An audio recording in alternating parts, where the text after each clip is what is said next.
وإذ قال إبراهيم رب أرني كيف تحيي الموتى قال أرني فيها ذرية فأماته الله 100 عام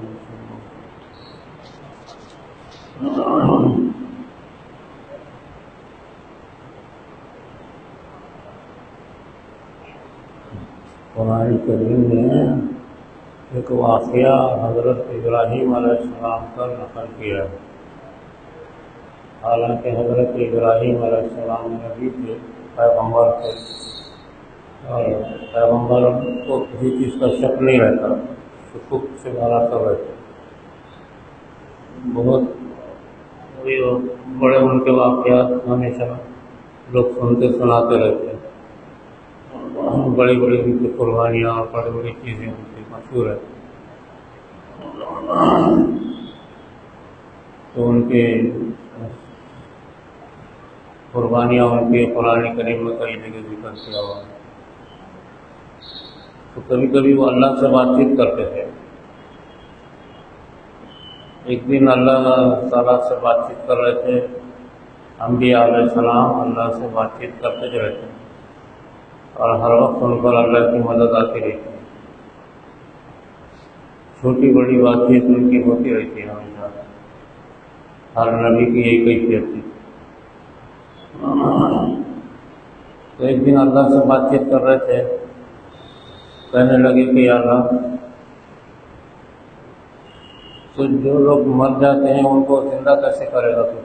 اس کی کیفیت کیا ہوگی؟ کیا طریقہ ہوگا کہ بھئی لاکھوں کروڑوں لوگ مخلوق ساری مر جا رہی اور پھر ان کو قیامت میں زندہ کرنے کا وعدہ ہے، ہر مخلوق کو زندہ کر دیا جائے گا، تو اس کی کیفیت کیا ہے؟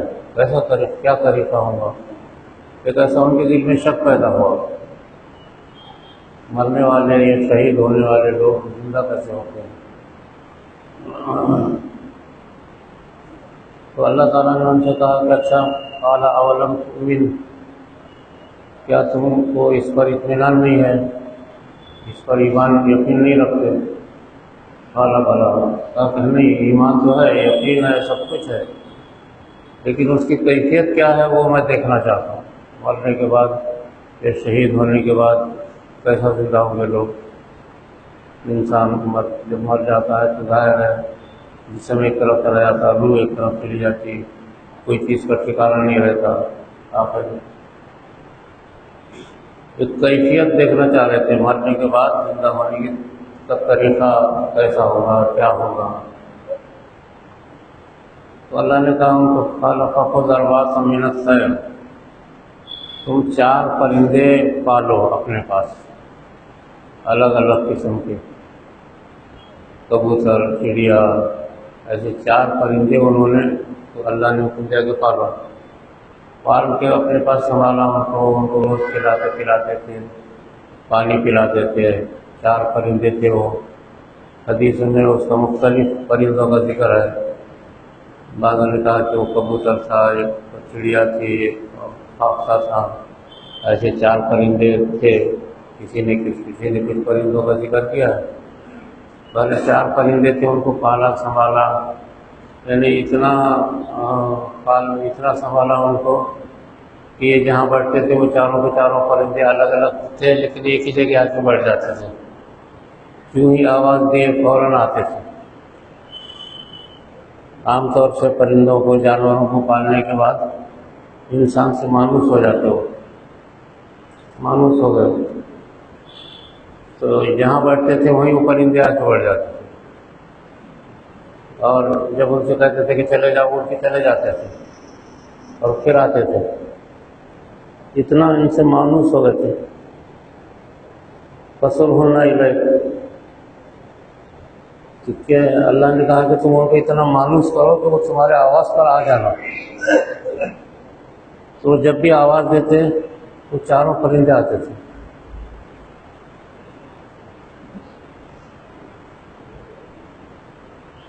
تو آگے اللہ تعالیٰ نے بھی ان سے یہ کہا کہ اچھا، جب پرندوں کا یہ حال ہو جائے،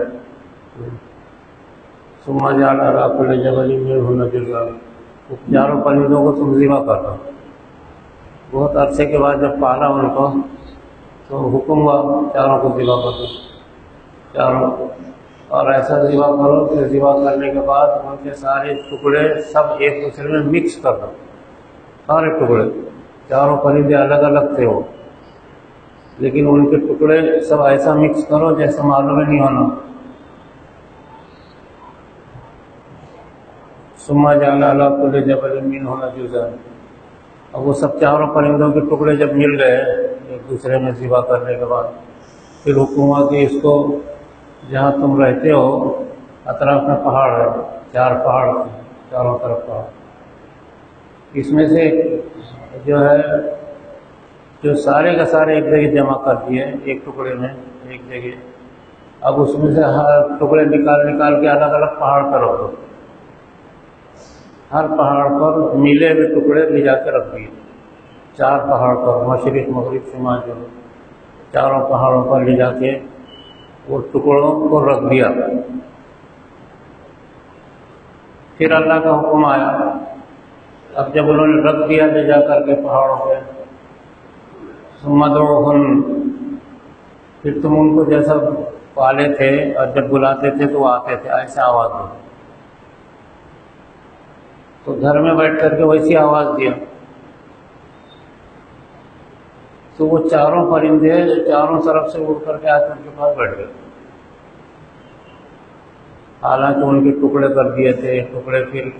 ایک ٹکڑا ادھر سے ایک ٹکڑا ادھر ایک ٹکڑا ادھر، چاروں طرف الگ الگ ٹکڑے تھے، لیکن جو ہی انہوں نے آواز دیا تو چاروں پرندے پہاڑوں سے اڑتے ہوئے آئے اور ان کے سامنے بیٹھ گئے۔ اب یہ جب دیکھا تو حضرت ابراہیم علیہ السلام بہت حیران رہ گئے، یہ کیسے کیا، حالانکہ ذبح کیا تھا، ٹکڑے سب ملا دیے تھے،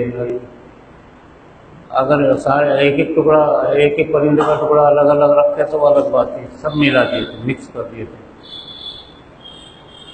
اس کے باوجود بھی جب انہوں نے آواز دیا تو سارے کے سارے پرندے آ گئے، تو حیرت میں رہ گئے حضرت ابراہیم علیہ السلام۔ قال رب ضربات من الطير فصرهن إليك ثم جعل على كل جبل منهن جزءا ثم ادعوهن يأتينك سعيا واعلم أن الله عزيز حكيم۔ جب وہ آئے تو پھر وہ اللہ کے سامنے سجدہ کیا، کہا کہ ہاں اب مجھے یقین ہو گیا کہ تو مرنے والوں کو زندہ پہلے کرتا ہے۔ تو اسی وجہ سے حدیث میں ہے کہ جتنے انسان دنیا میں مر گئے قیامت کے میدان میں ظاہر ہے کوئی کدھر مرا کوئی کدھر مرا، کوئی ٹکڑے ہوا، کوئی پہاڑ میں ڈوب گیا، کوئی آگ میں جلا دیے گئے، کوئی سمندر میں ڈوب گئے، کوئی پہاڑ میں دفن ہو گئے۔ تو حدیث میں آتا ہے کہ قیامت میں جب دوسرا سور پھونکا جائے گا تو تمام انسان چاہے ان کے ٹکڑے ہوئے ہوں یا وہ سمندر یا آگ میں جلا دیے گئے ہو، جیسے ہمارے پاس ہندوستان میں انسان کو آگ میں جلا دیتے ختم کر دیتے قسم، اور وہ یہ سمجھتے ہیں کہ آگ میں جلا دینے سے یہ نجات ہو گئی، ایسا سمجھتے ہیں، حالانکہ جلا دینے کے بعد اس پر عذاب زیادہ شروع ہو جاتا ہے۔ تو جو جلا دیے گئے، جو پانی میں ڈوب گئے، جو ٹکڑے ہو گئے ادھر ادھر، تو جو ہی دوسرا سر پھونکا جائے گا تو سارے کائنات سے ہر انسان کے جزء اجزاء ایک دوسرے سے مل کے کھڑے ہو جائیں گے اور کھڑے ہو کر کے پھر بھاگنا شروع کریں گے اللہ کی طرف، تمام انسان، جانور، پرندے، یا جو جن کو بعض میں مچھلیاں لکھا گیا، کسی کو آگ لکھا دبا دیا، کسی کو ہر مخلوق کو حکم ہوگا کہ ان کے اجزاء چھوڑ دو، آگ کو حکم ہوگا کہ بھائی تم نے جو جلایا ہے چھوڑ دو، ہڈیاں جو جل کی جل کے خاک ہو گئی وہ ایک دوسرے سے مل جائیں گی، جو سمندر میں ڈوب گئے مچھلیاں کھا گئے وہ ان کو وہ سارے ٹکڑے نکل کے ایک دوسرے سے مل جائیں گے، ایسا سارے انسان جو ہے ایک تیار ہو کر کے جب کھڑے ہو جائیں گے تو اللہ کی طرف بھاگنا شروع کریں گے تمام انسان۔ تو حیات بعد الممات، یعنی قیامت میں دوبارہ زندہ ہونا، یہ ہمارے ایمان میں داخل ہے، اس پر ہم کو بھی یقین رکھنا پڑتا، مرنے کے بعد دوبارہ زندہ ہونا۔ خصوصاً شہداء کے بعد شہیدوں کے بارے میں آتا ہے کہ شہید جو ہو جاتے ہیں ان کے جسم محفوظ کر دیتے ہیں اور ان کی روحیں جنت میں منتقل کر دی جاتی ہیں۔ حالانکہ جنت میں انسان ابھی مرنے کے بعد نہیں جاتا، ایک مقام قبر میں ہی ان کو جنت کا بتا دیا جاتا، جنت میں نہیں جاتا۔ جنت میں جانے کا معاملہ تو وہی قیامت میں میدان حشر میں حساب کتاب ہونے کے بعد لوگ جب جنت میں داخل ہوں گے اس وقت ہی جنت میں داخلہ ہے، جب تک جنت میں کوئی نہیں جا سکے گا۔ لیکن شہیدوں کی روحوں کے بارے میں آتا ہے کہ وہ شہید ہوتے ہی ان کی روحیں جنت میں منتقل کر دی جاتی ابھی سے، اور ان کو جنت کا ایک جسم دیتے ہیں اللہ تعالیٰ، اور وہ جسم کی وجہ سے وہ جنت میں اڑتے پھرتے ہیں ان کی روح۔ اور جو جسم دنیا میں ہے جہاں پڑا ہوا ہے، شہید ہو گیا ہے، ٹکڑے ہو گیا ہے، وہ قیامت میں دوبارہ ایک جگہ جمع ہوگا۔ اس طریقے سے اللہ تعالیٰ جنت میں جو ہے شہیدوں کو منتقل کرتے ہیں، جو شہید ہو جائے، جو اللہ کے راستے میں دین کے معاملے میں کفار سے لڑتے ہوئے جو شہید ہو گئے، وہ ان کی روحوں کو آگے سے جنت میں منتقل ہو جاتے ہیں۔ حدیث میں آتا ہے کہ وہ جنت میں اڑتے پھرتے ہیں، وہ میں جسم کے ساتھ میں، ایسی کیفیت ان کو رکھی گئی۔ یہ ایک کیفیت ہے انسان کی جو مرنے کے بعد انسان اللہ کے سامنے حاضر ہوتا ہے۔ وہ تو جب دوبارہ قیامت میں حساب کتاب شروع ہو جائے گا اور میدان حشر میں اللہ تعالیٰ جب حساب کتاب لینے کا اعلان کر دیں گے تو اس وقت تمام انسان، سارے جانور، پرندے سب میدان حشر میں جمع ہوں گے، سب کے سب میدان حشر میں پڑے ہوں گے، اور حساب کتاب ہونے کے بعد جانوروں کو تو جنت کی ریت میں تبدیل کر دیا جائے گا۔ جانور، پرندے، یا جو بعض اچھے پرندے ہیں ان کو جنت میں منتقل کر دیا جائے گا، بعضوں کو جنت کی ریت میں منتقل کر دیا جائے گا۔ جو جانور ذبح ہوتے ہیں یہاں پہ وہ جنت کی ریت میں تبدیل کر دیے جاتے ہیں۔ اس وجہ سے ہر جانور ذبح ہونے کو خود پسند کرتا ہے۔ حدیث میں آتا ہے کہ ہر جانور صحیح طور سے ذبح ہونے کو پسند کرتا تاکہ ذبح ہوتی وہ جنت میں منتقل ہو جاتا۔ یہ تو جانوروں کا، پرندوں کا معاملہ ہے، لیکن انسان قیامت کے میدان میں جو ہے حساب کتاب ہونے کے بعد ہی اگر اس کا حساب کتاب صحیح ہے تو وہ جنت میں جائے گا۔ جب تک جنت میں جانے کا کوئی سوال نہیں، نہ جہنم میں نہ جنت میں۔ جنت اور جہنم تو حساب کتاب کے بعد ہی کھلے گی، جب تک وہ بند ہے، جنت بھی اور جہنم بھی۔ لیکن قبر میں اس کے شکلیں اللہ تعالیٰ پیدا کر دیتے ہیں۔ قبر کیا ہے؟ یا ایک عالم برزخ ہے، بہت بڑی دنیا ہے۔ اگرچہ کہ وہ جو ہے 3 فٹ کا گڑھا ہے، لیکن اس کو عالم برزخ سے اللہ تعالیٰ منتقل کر دیتے ہیں۔ عالم برزخ ایسا ہوا کے جیسا ہے، ہوا کے، اور اس میں وہ جنت کی کیفیت یا جہنم کی کیفیت عذاب پیدا کر دیتے ہیں، جس سے مرنے والوں کو اگر وہ گناہگار ہے تو تکلیف ہوتی رہتی، نیک ہے تو اس کو جو ہے سہولت ہوتی رہتی، اور جو نیک لوگ رہتے ہیں ان کو مرنے کے بعد قیامت کا انتظار کرتے ہیں تو وہ ایسا معلوم ہوتا ہے ان کو آگے سوچتے رہے قیامت آ گئی۔ اور جو گناہگار لوگ رہتے ہیں یا کفر میں جو رہتے ہیں وہ قیامت کا انتظار کرتے رہتے ہیں، ایسا معلوم ہوتا ہے ہزاروں لاکھوں برس گزر گئے، قیامت نہیں آئی، وہ انتظار کرتے رہتے ہیں قیامت آئے تو ہم چھوٹ گئے۔ اس طریقے سے اللہ نے جو ہے مقام مرنے کے بعد پیدا ہونے کا رکھا ہے۔ تو عام طور سے لوگ محرم کے مہینے میں شہیدوں کو یاد کرتے ہیں، اسلام کے نام پر جو لوگ شہید ہو گئے، اس میں کوئی شک نہیں۔ شہیدوں میں جو ہے انبیاء بھی شہید ہوئے، کئی انبیاء کو یہودیوں نے قتل کر دیا تھا، انبیاء بھی شہید ہوئے، حالانکہ ان کو جب چاہے اللہ کی مدد آ سکتی تھی، لیکن شہادت ان کے لیے رکھی ہوئی تھی، اس وجہ سے وہ شہید ہوتے تھے۔ انبیاء صحابہ شہید ہو گئے، اور صحابہ کے شہید ہونے کے بہت سارے واقعات ایسے ہیں دنیا میں ملتے ہیں کہ وہ شہید ہو گئے، لیکن ان کی روحیں جو ہے جنت میں منتقل کر دی گئی، صحابہ کی جو شہید ہو گئے۔ اور صحابہ کی شہادت جو ہے جنگوں میں جو ہوئی، جنگ بدر میں، جنگ احد میں، جنگ حنین میں، اور کئی جنگیں جو حضور صلی اللہ علیہ وسلم کے ساتھ ہوئی تھی، وہ 23 جنگیں، 27-25 جنگیں تھیں جو سرکار کی موجودگی میں جنگیں لڑی گئی، اور وہ لڑنے والے سارے صحابہ تھے آپ کے ساتھ میں۔ اور کئی جنگیں جو 27 جو جنگیں آپ نے لڑی ہیں اس میں آپ خود موجود تھے، اور جنگ کے سارے ہدایت آپ دیتے تھے، تو اس وقت آپ شہیدوں کو فضیلت بھی بتاتے تھے کہ شہید ہوں گے تو ایسی فضیلت ہے، ایسی فضیلت ہے۔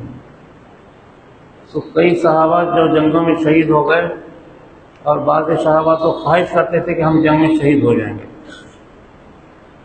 تو شہید ہونے کے بعد جو انسان کو معاملہ دوبارہ پیدا ہونے کا معاملہ جو ملتا ہے، وہ بہت ہی پسندیدہ رہتا ہے شہیدوں کے لیے۔ شہید اس کو بہت پسند کرتے ہیں، دوبارہ پیدا ہونے، دوبارہ زندہ ہونے کا جو معاملہ ہے شہید ہو کر کے۔ تو اسی وجہ سے قرآن کریم نے کہا وَلَا تَقُولُوا لِمَن يُقْتَلُ فِي سَبِيلِ اللَّهِ أَمْوَاتٌ بَلْ أَحْيَاءٌ، کہ جو لوگ اللہ کے راستے میں شہید ہو گئے ان کو مردار مت کہو کہ وہ مرے نہیں ہیں، بلکہ وہ زندہ ہیں۔ بل احیاء، وہ زندہ ہیں وہ لوگ، ان کی روحوں کو جنت میں منتقل کر دیا گیا، اور ان کے جسموں کو قبروں میں محفوظ کر دیا گیا۔ کئی صحابہ کی قبریں جب کھولی گئی تو جس حالت میں شہید ہو گئے تھے اسی حالت میں ان کو نکالا گیا۔ ابھی 50 سے 100 سال پہلے ایک قبر عراق کے علاقے میں جو ہے نہر کھودی جا رہی تھی، 100-125 سال پہلے کی بات ہے۔ تو ایک صحابی جنگ میں جو شہید ہو گئے تھے تو ان کو تیر جو ہے سر میں لگا تھا، کن پٹی میں، اس کی وجہ سے شہید ہو گئے تھے۔ ان کا جو تیر نکالا گیا تھا تو انہوں نے اپنا ہاتھ اپنی کن پٹی پہ لگایا تھا، تو خون بند ہو گیا تھا۔ تو ان کو اسی حالت میں، ان کا ہاتھ کن پٹی پر تھا اور اسی حالت میں ان کی تدفین ہوئی تھی۔ تو آج سے تقریباً 100 سال پہلے، 150 سال پہلے عراق کے علاقے میں وہ شہید ہو گئے تھے، ایک نہر کھودی جا رہی تھی۔ نہر کھودتے کھودتے وہی میت نکلی کہ جو شہید، کہ ان کا ہاتھ ان کی کن پٹی پر تھا، اسی حالت میں وہ نکالی گئی۔ جب میت نکال کے اوپر لے کر آئے تو دیکھا ان کا ہاتھ ان کا کن پٹی پہ لگا ہوا ہے۔ تو کسی نے ذرا سا کن پٹی سے ہاتھ نکال سے خون فوارہ مارا، خون فوارے کی شکل میں مارا، حالانکہ 1300 سال ہو گئے تھے، 1300 سال پہلے کے بعد کی بات ہے، آج سے 150 سال پہلے کی بات ہے۔ جو ہی ہاتھ اٹھایا فوراً خون کن پٹی سے فوارے کی طریقے سے مارنا شروع کیا، پھر ہاتھ چھوڑتے ہی پھر وہیں جا کے لگ گیا، پھر خون بند ہو گیا۔ تو یہ میت بعد میں جنت البقیع میں منتقل کر دی گئی تھی۔ تو یہ شہیدوں کا حال رہتا ہے، اگرچہ کہ ان کی روح جنت میں منتقل ہو گئی لیکن ان کے جسم سے ان کا تعلق رہتا ہے۔ اللہ کے دین کے لیے جو شہید ہوتے ہیں، حقیقی معنی میں شہید جو ہوتے ہیں وہ لڑتے ہوئے، دین کی خاطر جنگ کرتے ہوئے، کفار کا مقابلہ کرتے ہوئے جو شہید ہوتے ہیں ان کو حقیقی شہید ہیں۔ باقی دنیا میں بہت سارے لوگوں کو شہید کا مرتبہ دیا جاتا ہے، جیسے کوئی ایکسیڈنٹ میں مر گیا، کوئی وباؤں میں مر گیا، یا کوئی اور طریقے سے جو ہے کئی مظلوم ہو کر کے مارا گیا۔ ایسے بہت سارے لوگوں کو شہید کا ثواب ملتا ہے، لیکن حقیقی شہید نہیں سمجھے جاتے۔ حقیقی شہید جو رہتے ہیں ان کی یہ کیفیت رہتی ہے۔ کئی صحابہ کی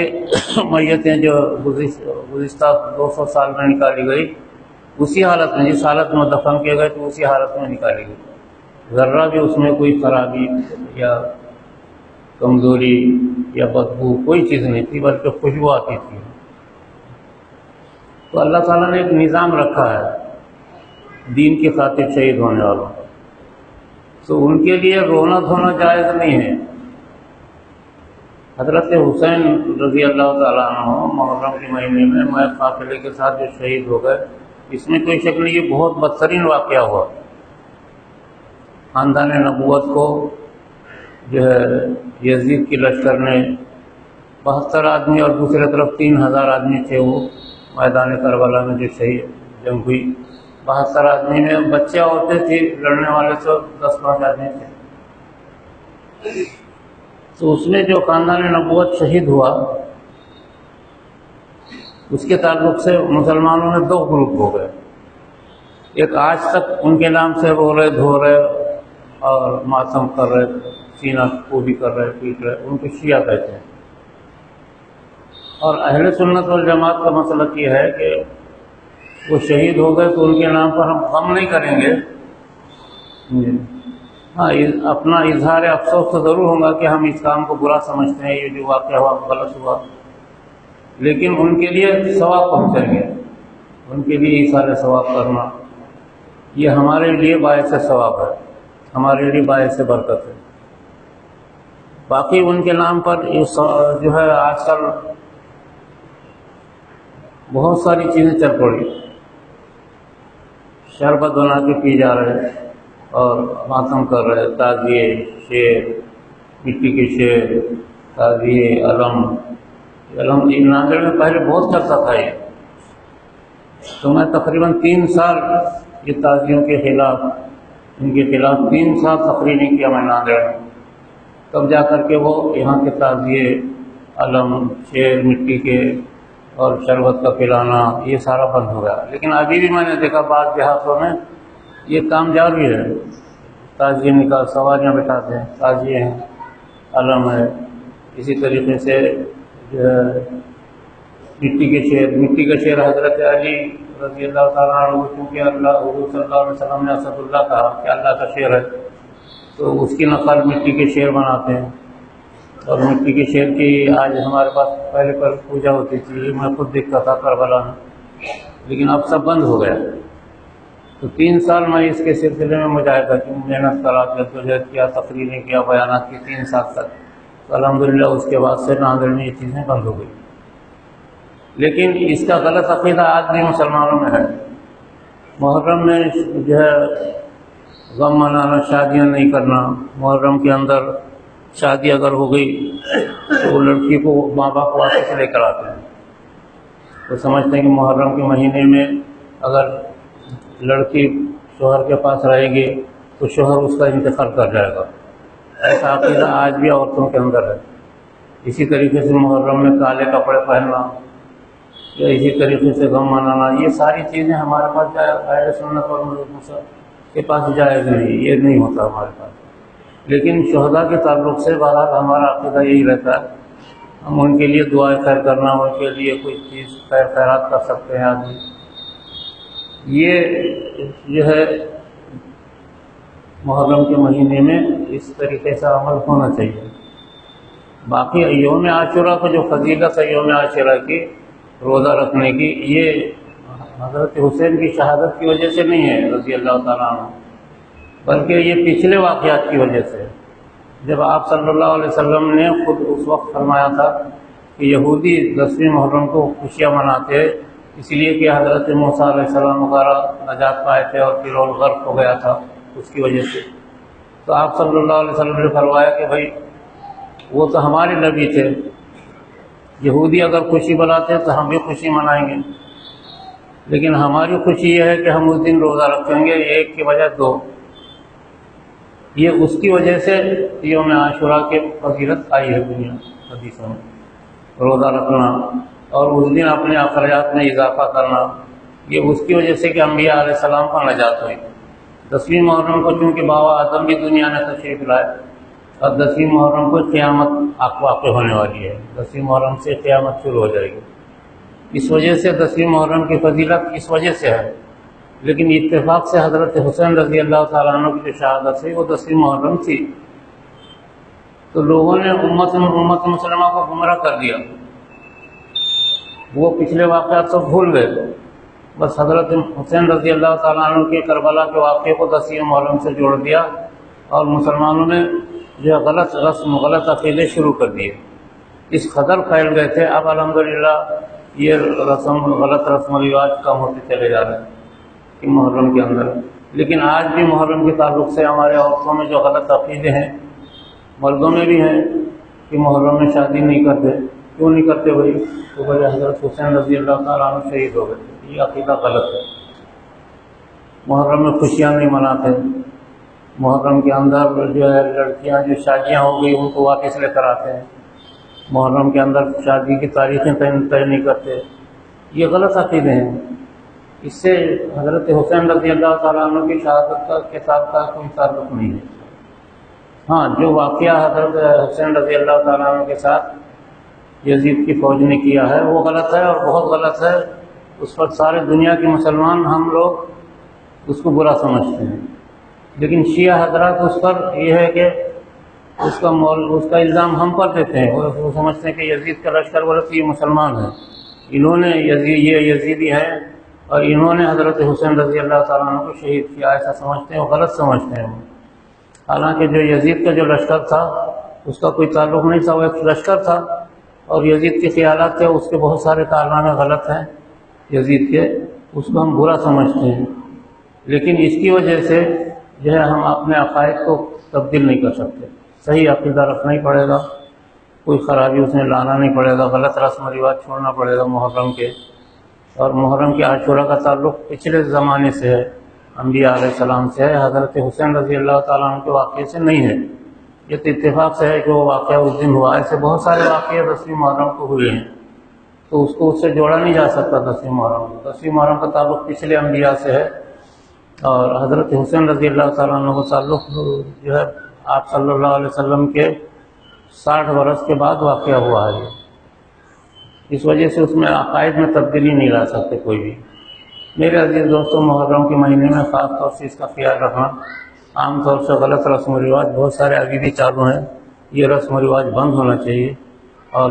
اس میں شادی بیاہ کو حرام جو سمجھ رہا ہے یہ بھی غلط عقیدہ ہے۔ شادی بیاہ بھی جائز ہے، سب جائز ہے، اس سے کوئی منع نہیں کر سکتا۔ صحیح عقیدہ پیدا کرنا یہ ضروری ہے۔ آج ہمارے عقائد میں کمزوری آ گئی، توحید میں، نبوت میں عقائد میں کمزوری آ گئی، اس کی وجہ سے ہماری گمراہیاں اس میں پیدا ہو گئی، غلط۔ جہاں عقیدے بگڑ گئے تو عمل بگڑ جاتا ہے۔ تو عقیدوں کو اللہ کی ذات پر اور قرآن کریم پر، حضور صلی اللہ علیہ وسلم کی تعلیمات پر ہمارا یقین رہنا چاہیے، تو ہمارا عمل بھی صحیح ہوگا۔ یہ میں نے محرم کے تعلق سے تھوڑی سی بات عرض کی، اللہ تعالیٰ عمل کی توفیق عطا فرمائے۔